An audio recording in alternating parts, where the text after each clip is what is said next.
Hey, Desert Boy here. We're going to go ahead today and we're going to take a look at a revolver.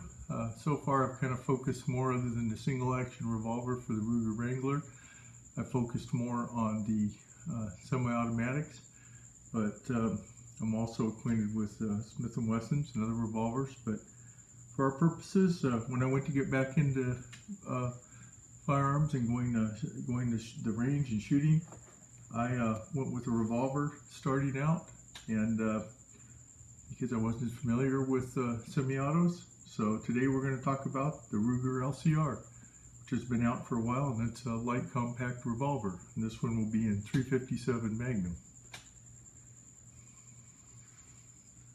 So let's go ahead and take a closer look here. As Desert Boy, I'm going to take a look here at this Ruger LCR. And usually when you get it, there's a box, there's the operator and safety manual, operating and safety manual. You always want to read that. You always want to be familiar with your firearm. When I went to get back into shooting and going to the range and enjoying firearms, was at a time several years ago, I think some of you might remember, not only was ammunition in short supply, but so were handguns and other weapons as well, and as far as rifles, shotguns. And so when I went to do it, I said, well, let's go with something I'm more familiar with. I go with the revolver, go with the caliber I'm more familiar with, which I went with 357 because it gave me the versatility of being chambered in that, and it would also accept 38 and 38 special plus P, and so that's why I went with the Ruger revolver. So when you get this case, of course there's the box that it comes in. It's got your operating manual in it. You want to make sure that you read that, your operator and safety manual. There's some other information in there as well, and components. One of the things at the time I got it was Ruger gives you a lock which is made to go through the cylinder. While we're talking about that, let's safety check the weapon. So in a revolver, usually you push or slide this latch right here, and you open it up, and we can see here, if we check the weapon, check the revolver, this is the ejector for the revolver cylinder. We can see that it's unloaded. Generally a good way to close it, I've been told, is to close it more with the cream part of it, not so much pushing on the cylinder. You want to make sure it's seated correctly so we know that this is unloaded. So once again, the latch, take a look, make sure there's no rounds in the weapon, your ejector, and then we'll, as I started to push it up there, push it up with the crane part of it, and make sure it's seated properly. So with that in mind, let's set this down for just a moment, move this over here, out of the way, move this back a little bit. So let's talk about it for a moment. This is about 17.1 ounces, it's 4.5 inches high, it's 6.5 inches overall length. It has 5 rounds, as you saw in the cylinder. I believe Ruger currently calls this the model 5450. Somewhere in the neighborhood, I think, of about $669 or something like that on the website. I don't know, locally you might be able to find it for less. This is made out of stainless steel for the frame part of it, and then there's also some polymer for the fire control housing portion of it to help with weight. And then the cylinder itself is made out of a very high stress and very good quality stainless steel cylinder. I think they call this finished PVD. That's why it looks a little bit different, and it's fluted also, which all these things kind of help with the weight management, but yet make the weapon very strong and capable of firing these 357 loads. It's also has a pinned front sight. So if we look at the sight picture, I think the newer ones have more of a white up here. This one doesn't, but it's a pinned ramp front sight, which can be changed out. I've thought about myself putting maybe a fiber optic or something else on it. And it's got the notch type rear sight, which they call a U-notch in the Ruger speak.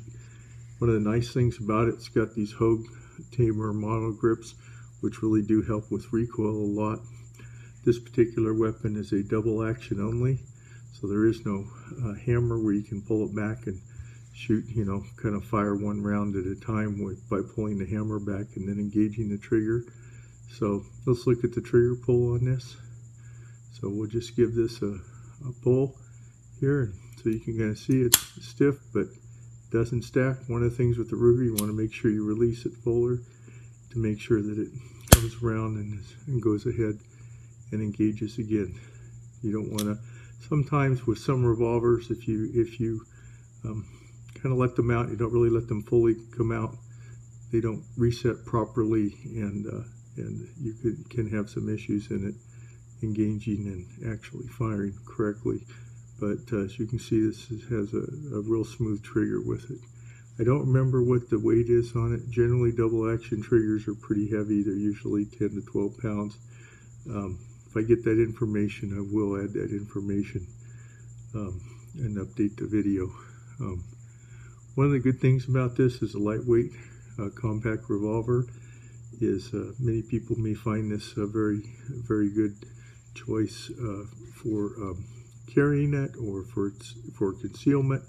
Remember, whenever you're going to carry, whether it's concealed carry or just personal carry, or you're going to have it in some fashion like that, make sure that you comply with all your local, state, and federal regulations. You want to make sure that you're in compliance with all that for any permits that you need, any training that you need, anything like that. You want to make sure you're following all the rules that are relating to that. And so I just want to point that out. There are a variety of holsters on the market for this. There's probably more holsters available for some of the Smith & Wesson type, more small revolvers than there are for the LCR, but there is an adequate number. I sometimes have used a leather Galco holster, which I don't have out right now, but it's an outside the waistband one. Currently, I'm exploring, what kind of maybe inside the waistband type holsters out there, whether you're leather or composite. I know that a variety of the holster manufacturers do make that, but once again, you want to make sure you're complying with all your rules and regulations, local, state, federal, whenever you think about that. As far as at the range, it shoots pretty well. In general, you tend to think of this as being more like a personal defense or shorter range weapon, and when you shoot it from, I'd say from 3 to about 15 yards, it's not too bad. I should have some range video that I'll eventually make available from my excursions, like going to the range with it. There's a variety of ammos out there, and I also will do a follow-up on that about different kinds of ammunition. But remember, this is chambered for 357, which is a pretty powerful load for a small gun like this. Usually when you use 357, it's generally in a larger revolver, something that's a 4-inch revolver, probably a minimum of 3-inch barrel. This one here is less than 2 inches, also because of the weight. It's going to have more recoil. So you want to, really think about that choice if you're going to use higher loads. With this type of revolver, it's probably best to stick to something that's no more powerful than 38 Special plus P. And a lot of those, there's actually some ammunition like by Spear, Gold Dot, that the plus P loads are actually, I think they're 135 grain. They're actually made for short barrel revolvers, or that's what the box says. But remember, most of your ballistic statistics that you'll see on 38 or 38 Special plus P or 357 ammo, or generally my understanding is they're around using a 4-inch barrel in a revolver. So this one has 5 rounds. Also remember, it's not a 6-round revolver, not uncommon with smaller revolvers. Just wanted to make you aware of that. At the time that I went to look, there wasn't a lot of things available, so I went with something familiar and something that gave me some versatility and power, because I hadn't been out to the range for a while. You want to make sure that you practice with whatever ammo that you think you're going to use most. All of us have target ammo we use, but if you carry other loads or hollow points, or sometimes there's bullets called FDX, these are all like personal defense kind of things. You also want to make sure you practice adequately with that, because one thing you want to make sure is that you're accurate, and that you get proficient in handling it and handling the recoil, because also recoil is what determines how well you can have accurate follow-up shots on your target when you're at the range. And you want to make sure that you do that, because you don't want to have any unexpected result when you're out there and you're trying to defend yourself, if that's the situation you end up in or the choice you make for using this. A lot of people just like going to the range and enjoying the sport that way. That's great. Some people just go hunting. That's fine too. And it's just, you always want to make sure you practice sufficiently and get sufficient training. Whenever you get a new weapon, also make sure you go to a certified authority. Remember, I'm a hobbyist. It's just for me. I'm not an expert. You want to make sure you talk to somebody that's an expert, your local gun dealer, people that are certified trainers. If you got questions about the gun or the loads that it will handle, you want to make sure that you call and talk to the manufacturer if you need to, and just make sure that you're always trying to put safety paramount in all that you do.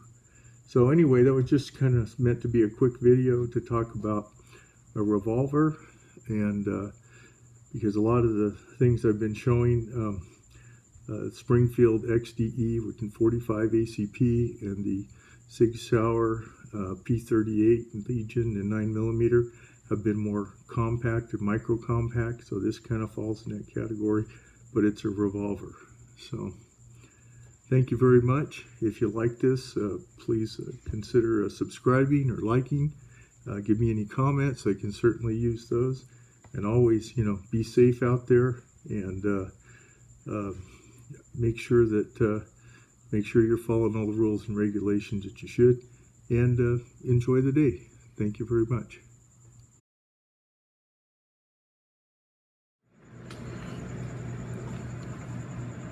Desert Boy here once again, just talking briefly about the Ruger LCR and maybe some holster options. Let's check the weapon safe.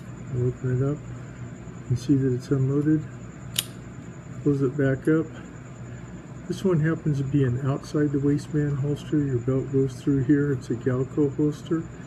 Works pretty well. Weapon fits in there pretty good. It's pretty snug in there. And I found this to be fairly useful. You always want to comply with whatever the state, local, federal laws are regarding concealed carry or concealed carry permits and things that you have for whatever your area is. But this is certainly an option if you're looking for a holster that's an outside the waistband leather holster. Thanks again, and be safe out there.